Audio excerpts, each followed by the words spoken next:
집중토론 유병욱 경희대 교수, 박창환 전 장한대 교수와 함께 여야 총선 상황 짚어보겠습니다. 안녕하십니까? 안녕하세요. 자, 국민의힘 공천 그동안 조용한 공천이었는데 이제 현역 물갈이에 본격적으로 나서면서 파열음이 조금씩 나오고 있습니다. 그래서 대구 달서구 같은 경우에 홍석준 의원을 이제 컷오프 시키고 유영하 변호사를 이제 단수 공천했는데 홍석준 의원이 이제 반발해서 이의 제기를 했고요. 또 울산 남구 갑 같은 경우에 이채익 의원이 있는데 그 지역을 이제 국민 추천제로 지정을 했습니다. 그래서 사실상 컷오프 돼서 탈당해서 이제 무소속으로 나서겠다고 선언한 상황이고 또 강남 병에 유경준 의원이 있는데 여기 컷오프에서 이제 새로운 또 인물로 또 그 공천을 하겠다는 입장을 밝히고 있습니다. 그래서 일련의 지금 상황 어떻게 봐야 될까요?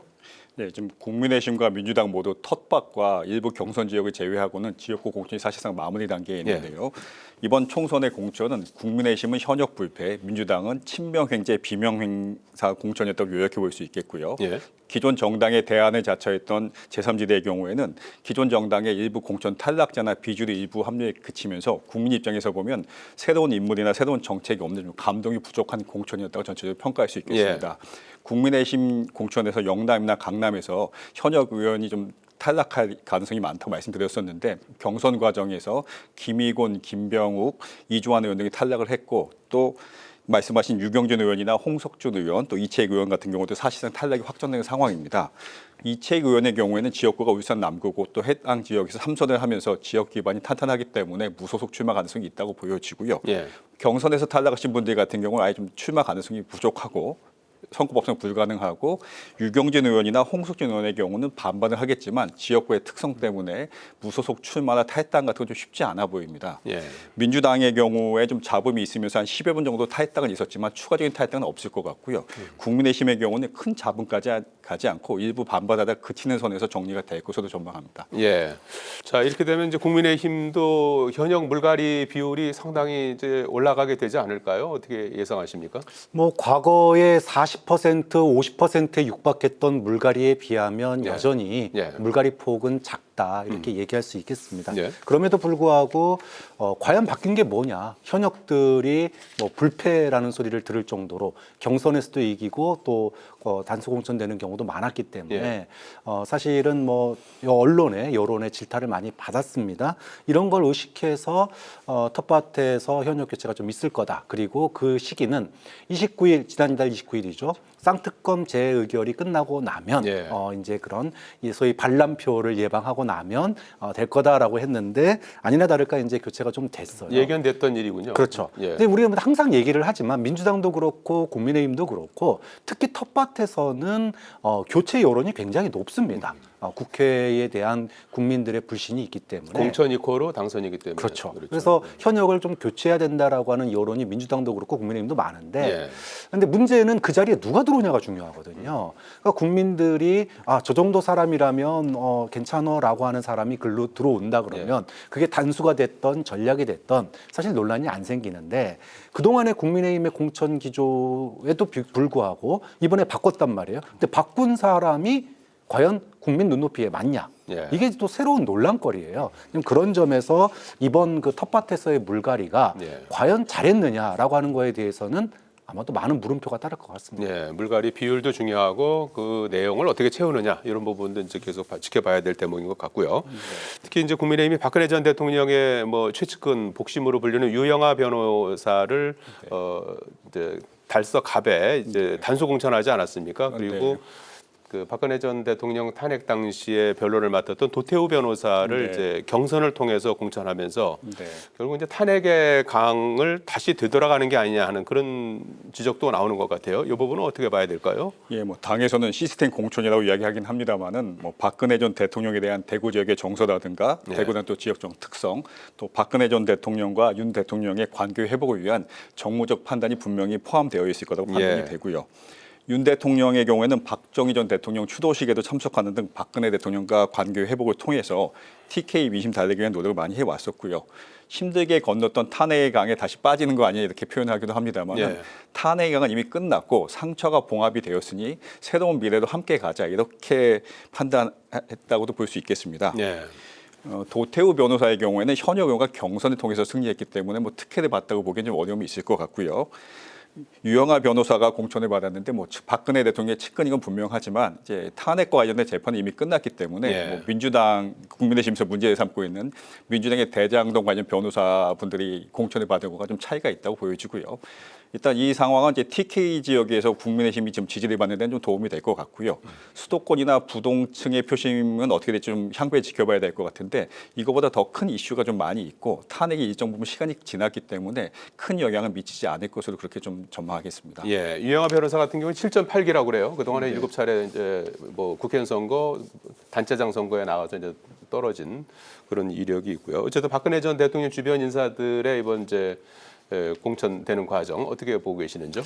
그 이제 그 공심위에서 정무적 판단이라고 얘기를 했습니다. 네. 뭐 누구나 다 알 수 있듯이 TK 민심을 고려한 거다 이렇게 보이는데 네. 문제는 이게 일회성 이벤트나 단순 이벤트가 아니라고 봐요, 저는요. 그러니까 지금 윤석열 정부가 네. 검찰 출신 정치인들입니다. 그런 사람들이 이번에 대거 국회나 또는 용산에 포진해 있는데 네. 검찰 출신 정치인들이 보수의 본류인 대구 지역에 착근하기 위한 과정이라고 봐요. 즉 보수의 주류가 네. TK에 착근하기 위해서 과거에 자신들이 수사하고 조사했던 박근혜 전 대통령 쪽에 손을 내밀고 그 주변에 있는 측근들을 갖다가 공천을 줬다라는 거죠. 네. 이렇게 놓고 보면 이거는 단순한 뭐 TK 정서를 고려한 수준이 아니라 TK를 중심으로 한 보수의 주류가 검찰 출신 정치인들로 바뀌는 네. 그 과정 중에서 일어난 사건으로 보는 게 맞다. 왜냐하면 지금 현재 오세훈 시장이 이승만 기념관 이거 네. 서울에다가 박물관 건립한다고 그러고 있고 또 홍준표 대구시장이 박정희 동상을 대구역에다가 세우겠다라고 얘기를 하고 있어요. 그러니까 이 모든 게 결국은 차기 대권 예. 지금 소위 보수에서 주도권을 과거의 주류 정치인 출신들이 갖느냐 아니면 신주리라고 불리우는 소위 친윤계가 앞으로 보수의 중심에 서느냐 이런 그 과정상에서 일어나는 것이기 때문에 예. 유영하 도태우 이 두 변호사의 공천을 저는 뭐 단순한 일회성 또는 TK 정서를 노린 그런 것 너머에 네. 뭔가 보수의 주류의 변화로도 한번 볼 수 있지 않나라고 봅니다. 네, 그것도 깊은 뜻이 있군요. 자, 민주당 얘기를 좀 해봐야 될 것 같은데 민주당에서는 이제 친문계 좌장으로 불리는 홍영표 의원이 결국 4선 의원이죠. 네. 오늘 탈당을 선언했습니다. 아마 이제 민주연대라는 그 모임이 있는데 거기에 이제 참여를 해서 자신의 지역구인 부평을에서 출마를 할 것으로 예상이 되는데 홍영표 의원이 그제 문재인 전 대통령을 예방하지 않았습니까? 그래서 어떤 문재인 전 대통령과도 어떤 교감이 있었던 것이 아니냐 하는 그런 이제 추측도 나오고 하는데요. 네. 전혀 뭐 관계가 없을까요? 그 문재인 전 대통령의 성향상 탈당을 권유하진 않으셨을 것 같고요. 예. 그 친문계의 상징인 임종석 전 비서실장과 홍영표 의원이 좀 다른 선택을 했는데요. 예. 임종석 전 실장의 경우에도 거취 결정 전에 광주에 다녀오는 등 여러 가지 고민을 해봤던 것 같습니다. 근데 임종석 실장의 경우에는 중구 성동갑 출마나 또 새로운 미래에 입당해서 광주에 출마하는 건 모두 좀 당선 가능성이 높지 않았기 때문에 잔류를 결정했다고 보여지고요. 홍영표 의원의 경우에는 부평의 지역 관리가 상당히 잘 되어 있습니다. 네. 거기서 4선을 했고 다자구도였던 20대 총선 외에는 전부 다 50%가 넘는 압도적인 지지를 받았었기 때문에 이런 지역에 대한 지지 기반, 탄탄한 지역 기반을 바탕으로 해서 출마가 가능하다고 보여지고요. 총선 결과에 따라서 결과가 좋지 않으면 민주당 내에 있는 친문 세력과 홍영표 의원 더 나아가 뭐 조국 혁신당까지 이렇게 단일 대우를 형성해서 또 새로운 주류 세력을 편성할 수도 있을 것 같습니다. 네.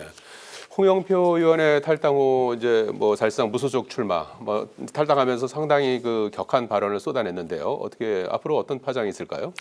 일단은 임종석 전 실장의 당 잔류로 인해서 네. 탈당파들의 힘이 굉장히 많이 빠졌다고 봐요. 아, 예. 특히나 기세는 꺾였다. 그렇죠. 예. 일단은 민주당의 공천 파동이 큰 고비를 넘었다라고 보고요. 예. 물론 전 원내대표까지 지낸 홍영표 의원 아닙니까? 당 지도부였기 때문에 당을 탈당하고 무소속이든 뭔가 다른 당으로 가든 결정을 내리는 과정에서 문재인 대통령에게 그래도 뭐 인사라도 하고 가는 게 어떤 그 수순이기 때문에 예방을 한 건데 네. 문재인 대통령이 거기에 뭐 탈당해라 마라 이런 얘기 하실 분은 아니라고 봐요. 또 개인적인 뭐 이해관계가 공천에서 컷오프된 상태이기 때문에 그거를 만류하기도 참 힘든 상황일 거라고 봅니다. 예. 근데 어쨌든 그럼 홍영표 의원이 무소속으로 출마해서 아까 지역구 관리가 잘 되셨다고 그랬는데 사실은 수도권에서 지역구 관리라는 건 굉장히 허망하거든요. 지역의 지역구 관리는 소위 말해서 네트워크라고 하는 것들이 있지만 수도권은 인구가 계속 바뀝니다. 예. 그렇기 때문에 수도권에서의 지지도가 곧 자기 개인의 지지도가 아니라 당의 지지도거든요. 그거는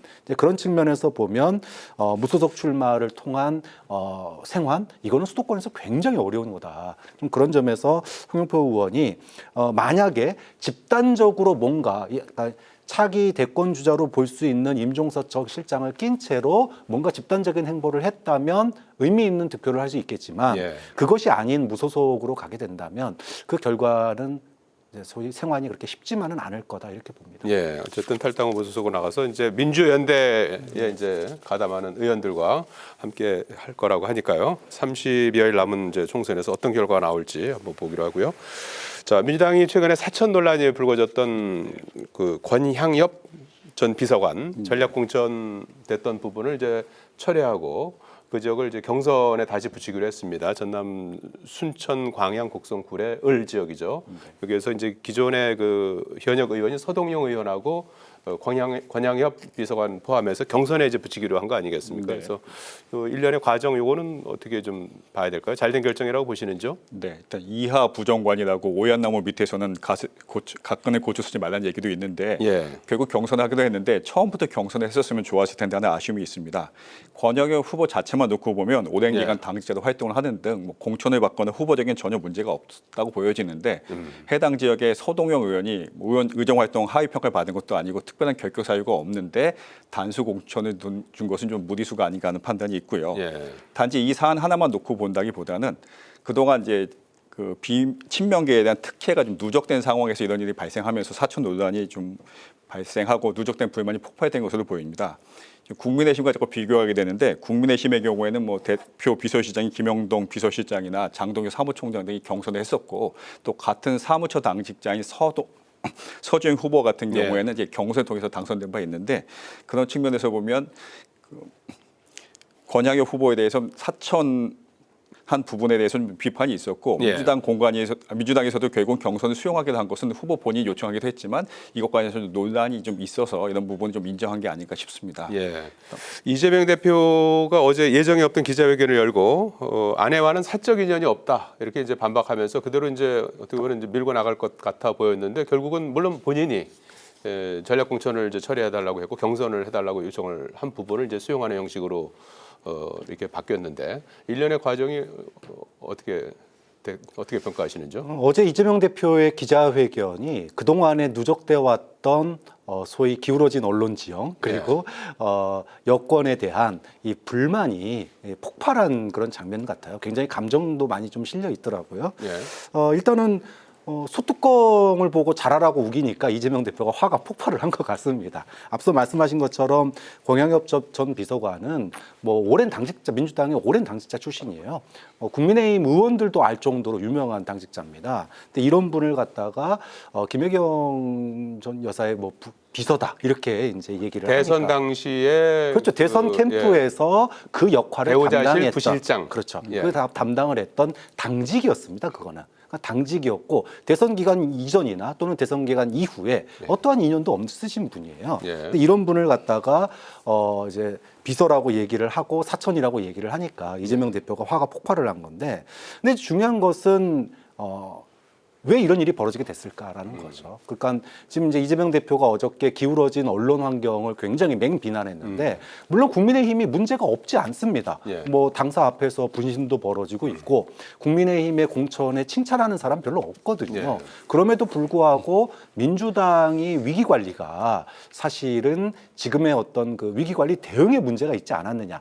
그걸 먼저 좀 돌아봤으면 하는 아쉬움이 어제 기자회견을 보면서 좀 들었는데 뭐 어찌됐든 민주당으로서는 소뚜껑을 잘하라고 우기니까 좀 화가 나긴 했는데 예. 이 과정을 통해서 예. 본선 기간 동안 언론의 위기관리 리스크에 어떻게 대응할지 이 부분은 좀 차분하게 돌아보는 계기가 됐으면 좋겠습니다. 네, 언론 탓만 하지 말고 이제 스스로 언론에 대한 대응이 지금 적절한지 돌아보는 기회가 됐으면 좋겠다 지적을 해주셨는데요. 자, 어제 이재명 대표하고 조국 그 혁신당의 조국 대표하고 오전에 국회에서 만났죠. 조국 대표가 이번 주 일요일에 이제 조국 혁신당 창당 대회를 했고 취임 인사차 만나서 한 10분 정도 비공개 면담을 했습니다. 그래서 이제 조국 대표 같은 경우에는 끊임없이 민주당이 이제 연대라는 단어를 쓰면서 이제 계속해서 이제 그 같이 이제 선거를 했으면 하는 그런 적극적인 제스처를 보이는 반면에 민주당은 아직 그 뚜렷하게 아직 그 입장이 이제 안 나온 것 같아요. 조금씩 가까워지긴 하는 것 같은데 그래서 나온 얘기를 보니까 조국 대표는 연대해야 윤석열 대통령의 강을 건널 수 있다 이렇게 이제 언급을 했고요. 이재명 대표는 같이 승리해야죠. 뭐 이렇게 했더라고요. 그래서 언론에서는 뭐 느슨한 연대 이런 평가까지 나오고 하는데 앞으로 어떻게 될 것 같습니까? 민주당으로서는 조국 혁신당과 관계성적인 큰 딜레마가 될 것 같습니다. 이재명 대표로서는 지난 대선 과정에서 중도와 청년층 표심을 얻기 위해서 조국의 강을 건넜었는데 다시 좀 발을 담궈야 될 것 같은 이런 상황이 되고 있습니다. 민주당으로서는 반 윤석열 대통령 연대 측면에서는 조국 혁신당과 일정 부분 연대가 필요하겠습니다만은 민주당과 조국 혁신당의 지지 기반이 계속 겹치고 있는 상황입니다. 최근 조국 혁신당의 지지율이 높게 나오는데요. 기존의 민주당 공천에 실망하신 분들, 또 비명계 분들, 또 진보 성향의 분들과 또 야권 연대 위성정당을 추진하는 과정에서 또 용해인 의원이 뭐 셀프로 이제 비례대표 재선을 하겠다고 해서 좀 실망을 주고 있지 않습니까? 이렇게 기존의 민주당에 실망한 분들이 전부 다 조국 혁신당을 지지하면서 이렇게 지지율이 높게 올라가고 있는 상황인데요. 조국 대표는 연대를 말하지만 결국은 야권의 하나의 파일을 두고 민주당하고 조국 혁신당이 경쟁해야 되는 상황이기 때문에 민주당으로서는 일정 부분 좀 부담이 될 수밖에 없는 상황입니다. 그럼에도 불구하고 야권 이 대표가 여당이나 제3지대로 가는 것보다는 조국 혁신당 선거에 연대 가는 곳으로 가는 것이 낫기 때문에 또 21대 총선에서 열린민주당 같은 제2위성정당이 있었기 때문에 장기적으로 좀 더 협력이 강화되고 좀 가까워질 가능성이 많다고 전망됩니다. 더불어민주당과 조국 혁신당이 이제 그러니까 이제 과연 이제 제로섬으로 갈 것이냐 아니면 중도층을 좀 더 그 확장하는 외연 확장하는 형태로 갈 것이냐. 민주당의 고민이 그런 지점에 있을 것 같아요. 그렇죠. 근데 민주당으로서는 뭐 사그라들고 있는 이 정권 심판론 이거를 갖다 강화하기 위해서 또 지지층의 일부가 분산돼서 지금 갔잖아요. 조국 혁신당 쪽으로. 그렇기 때문에 지지층 결집을 위해서는 공통의 과제 정권 심판론이라고 하는 걸 강조하는 만남을 할 수밖에 없습니다. 근데 문제는 조국 혁신당의 이 바람이 이게 간단치가 않다라는 거예요. 조국 혁신당 1번 공천 받으실 분이 구글 출신 엔지니어입니다. 여성 엔지니어. 자, 이게 의미하는 바가 뭘까? 검찰 개혁의 기억자도 안 꺼내신 분이거든요. 이런 분을 1번에 앉혔다라고 하는 것은 생각보다 특히 더불어민주연합의 비례의 잡음이 생기면 생길수록 조국 혁신당의 비례 득표력이 굉장히 커질 그런 중도 확장성까지도 지금 노려보고 있다. 그런 측면에서 조국 혁신당의 이 기세가 상당히 좀 지속될 가능성이 있기 때문에 이번 총선에서 눈여겨볼 대목이 되고 있다고 봅니다. 그렇군요. 자, 오늘 말씀 여기까지 듣겠습니다. 고맙습니다. 고맙습니다.